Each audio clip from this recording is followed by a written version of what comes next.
Welcome to our channel. Today we how to authenticate with Outlook Calendar API for secure scheduling UI, beginner guide step by step clearly. To authenticate with the Outlook Calendar API, you'll need to begin by registering your application on the Microsoft Azure portal.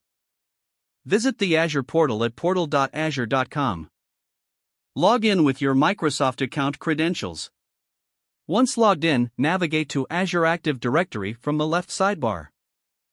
In the Azure Active Directory menu, click on App Registrations. Select New Registration to create a new application. Fill in the details for your application, such as the name and redirect URI.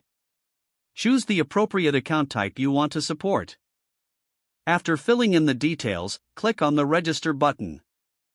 Once the registration is successful, you will be redirected to the Application Overview page. Here, note down the application client ID as you will need it later. Now, click on Certificates and Secrets in the left sidebar. Under Client Secrets, click on New Client Secret. Add a description and set an expiration. Click Add and make sure to copy the value of your client secret. This value will also be needed for your API authentication. Next, navigate to API Permissions in the left sidebar. Click on Add a Permission. Then, select Microsoft Graph.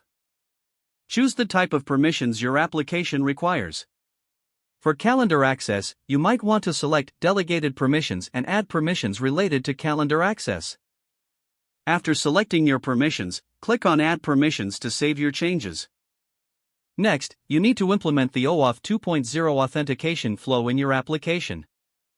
For that, use libraries such as MSAL for JavaScript or your preferred language.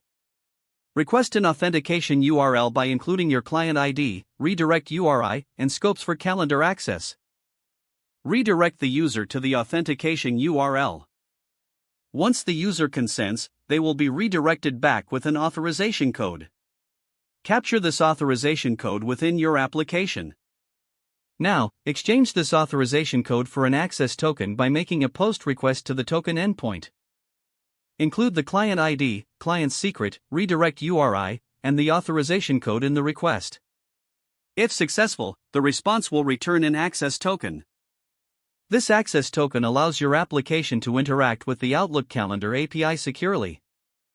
Don't forget to like this video and subscribe to our channel for more step-by-step tech guides.